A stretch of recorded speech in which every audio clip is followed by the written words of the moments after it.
Fred, this is not just, because really over your whole career it's been the same, but over the last few years you've really had like a slew of just different character types just coming out one after the other. Is there a specific kind of archetype that you haven't actually done yet that you kind of want to delve into? Yeah, like millions of archetypes I haven't done yet. Yeah, my goal, my aspiration is always to find filmmakers that inspire me like Bing, and then and characters that both I feel like I have some gut connection or instinct with, but also that feel like someone I've never played before. What's the one film for both of you that people don't talk about enough, and why should they go see that film? For me, it's To Live by Zhang Yimou. It's a historical epic film about this family surviving several decades of rapidly changing China, and it covers, both the Civil War all the way through the Cultural Revolution and post-Cultural Revolution. It's heartbreaking, but I feel like, in a time where, we're sort of considering, the China-U.S. relations, I think it's a really great emotional crash course on, what made China into what it is today, on a human level. I have to watch that. I've never seen it. I'm going to watch that. There's too many to name, but I can think of, maybe I'll say a movie that came out this year that I feel that I just loved and I feel like deserves more love and attention, but also maybe is spiritually connected to preparation for the next life just because they filmed in some of the same locations in Flushing. It's a movie called Blue Sun Palace by Constance Singh.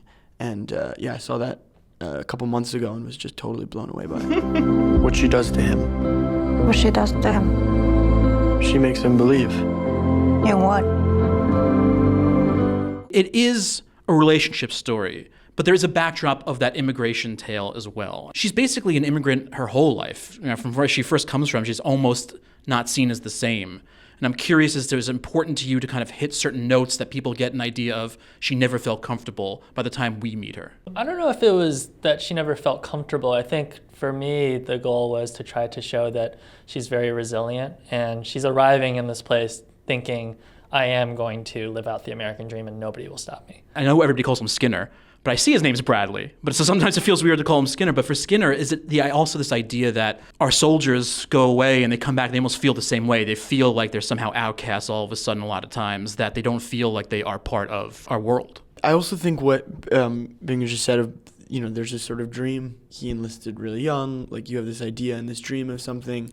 And then when your experience of it is different than what you expected, and there's more loss and hardship and no community in the aftermath either, I do think there, at least for him, is very much a feeling of where did everybody go? And maybe it's me reading too much into things, but I think specifically like going to that scene where you're asleep on the couch when he first comes in, and it's very similar to the play fighting earlier on when they're running through the store. Was that like on purpose? There's a way that their relationship and it is built where they're able to kind of access play and almost a childhood thing together that I think is really special. But then I also think that gets twisted in other moments.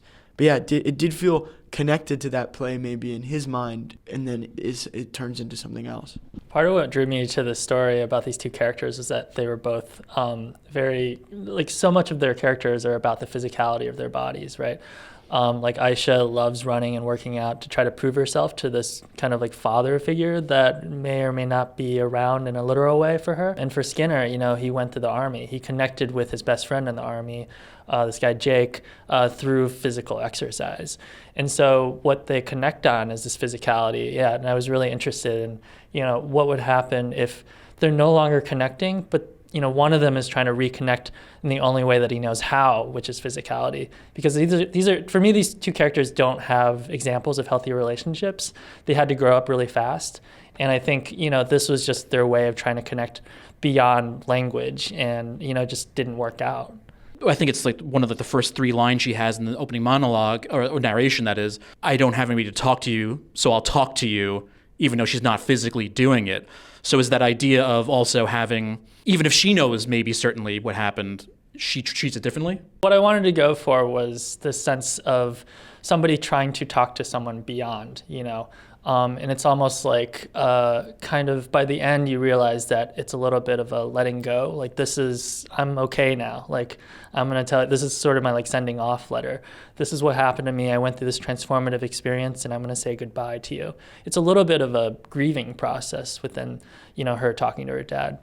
Spoilers, anybody, I guess, just in case. Because I think a lot of people who are just used to seeing films, they're going to automatically go, Skinner probably, killed himself. But I look at that shot of that empty apartment, I'm like, well, the couch isn't there. The items aren't there, so he probably left with them. So is that also that maybe that's her vision specifically that we're seeing compared to what actually may be left behind? I'm a fan of, for films that deal with spirituality or religion, I'm a fan of allegorical endings. Landscape in the Mist has one of the best allegorical endings of all time in cinema. And, I think the shot of this empty room that appears near the end of the film, for me, the intention was to try to have it be not just literal.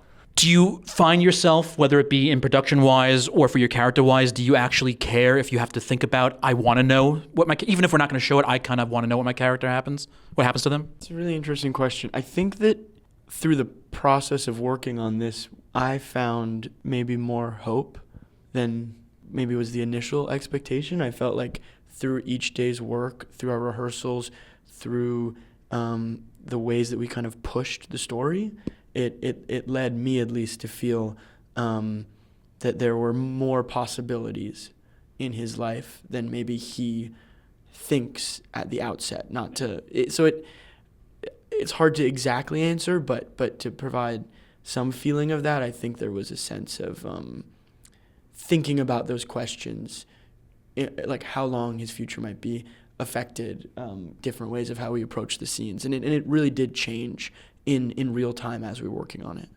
He's got all this stuff he's supposed to be taking. He seems okay. And the idea is that when he's around her, he seems okay. So in his mind, is it she's just a drug in a lot of ways? I don't think just a drug personally, but I think that they're both actually very imaginative people together in a sense. And I think, at least for Skinner's life before, there's not that much like dreaming, and there's not that many, and so I think there's definitely like a fantasy or an idea, and maybe that's a kind of pill, but I also think there's a real practical reality at the same time, and sometimes their relationship is a war between those two things. I mean, I think for the gym that we were talking about, like the gym is like their love temple. Like that's like where they're like kind of can push each other the most in such a practical, real way, but at the same time, I think she's one of maybe the only time he's like really sees a sense of a future life for himself, and there's maybe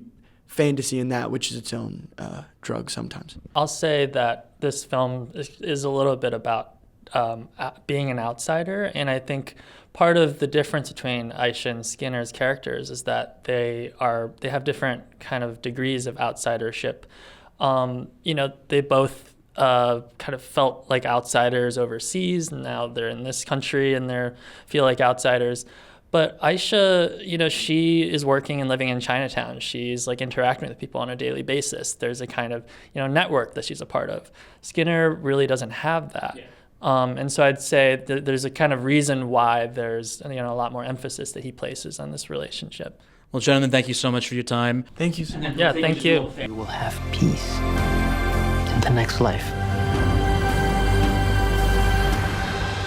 It's beautiful, but I'm living in this life now.